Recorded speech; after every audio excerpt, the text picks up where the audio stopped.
everyone, welcome back to evidyarthi.in. This is Varsha.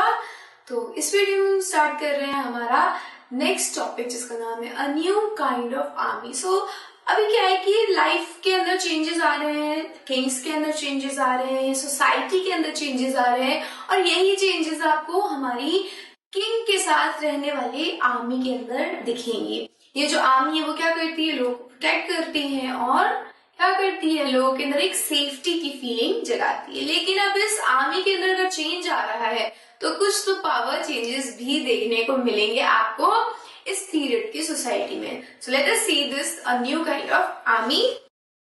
So some of these kings maintain a well-organized army with elephant, chariot, cavalry and foot soldiers. So foot soldiers क्या है, हमारे जो सैनिक पैरों से चलते हैं, सेवलरी क्या है, घुड़सवार, चैरिट जो हाथी रथ के साथ घूमते हैं और एलिफेंट यानी हाथियों पे बैठने वाले सैनिक। तो आपको अलग अलग तरीके की सैनिक दिख जाएगी सेना के अंदर। कुछ लोग पैरों से चल रहे हैं, पैदल चल रहे हैं, कुछ लोग घोड़े का यूज कर रहे हैं, दिस काइंड ऑफ। तो किंग्स क्या कर रहे हैं, एक वेल ऑर्गेनाइज्ड आर्मी रख रहे हैं कि तुम्हारा काम ये है और तुम्हारा काम ये है।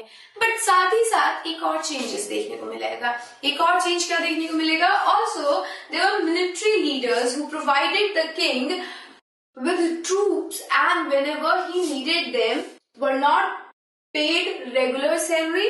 Instead, some of them received grants in form of land. So what is happening here कि हमारे जो किंग है वो अपने साथ आर्मी तो रख रहे हैं, बट अब क्या हो रहा है, लीडर्स जो है, इन मिलिट्री के लीडर्स जो है जिनको हम सेनापति या फिर सामंत के नाम से जानेंगे, सो ये लोग अपने साथ भी कुछ ट्रूप्स रख रहे हैं, छोटे छोटे टुकड़ियां रख रही है अपने साथ सैनिकों की।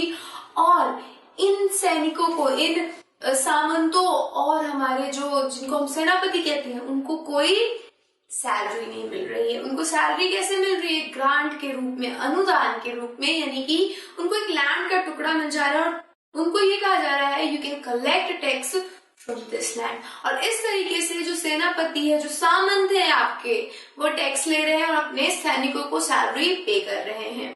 अगर अच्छा एक बात कर लेते हैं, अगर इन सैनिकों को, इन सामंतों की, इन सेनापतियों की अगर जो टुकड़ी है सैनिकों की वो बड़ी हो गई, राजा की सेना से बड़ी हो गई, तो क्या होगा, कुछ नहीं होगा। वो क्या करेगा, सीधा राजा के साथ लड़ाई करेगा और खुद थ्रोन के ऊपर बैठ जाएगा। और ऐसा बहुत सारे हिस्ट्री के अंदर केसेस देखने को मिलेंगे जहां आप ये देखोगे कि सेनापति खुद एक राजा बन जाता है, राजा को पराजित करके। So these are the changes which was happening in armies. ये सारे चेंजेस हैपन हो रहे थे, ये सारे चेंजेस टेक प्लेस कर रहे थे। Also, they collected revenue from the land and used this to maintain soldiers and horses and provided equipments for warfare. These men were known as Samants. So, यहाँ पे क्या हो रहा है, अभी जैसे कि हमने बात करी कि इनको एक तो सैलरी परमानेंट नहीं मिल रही है, इनको क्या मिल रहा है, लैंड मिल रहा है। अब इस लैंड से जो भी रेवेन्यू जनरेट हुआ, उस लैंड पे क्या करेगा, उस रेवेन्यू से क्या करेगा, ये वॉर के लिए यानी कि युद्ध के लिए इक्विपमेंट्स लेगा। बंदूकें हो गई, तोपें हो गई, भाले हो गए, जो उस टाइम की इक्विपमेंट्स है, वो सारी चीजें ये सामंत हमारा लेगा और इनका यूज होगा वॉरफेयर के अंदर। सो ये लोग जो कि इस तरीके की सैनिक रख रहे हैं, इस तरीके की छोटी छोटी आर्मी की टुकड़ियां रख रहे हैं, ट्रूप्स रख रहे हैं, जिसे हम इंग्लिश में कह रहे हैं, सो इनको हम सामंत के नाम से जानेंगे, सामंत।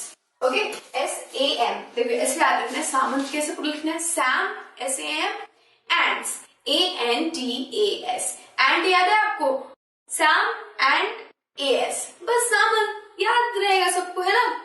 सो दिस इज योर सामंत और ये सारे चेंजेस हुए हमारे न्यू आर्मी के अंदर। अब हम देखेंगे कि लोगों के अंदर क्या चेंज हुए, सोसाइटी के अंदर क्या चेंज हुए in our next video. So I will see you in the next video. Till then stay safe and stay healthy. Bye bye.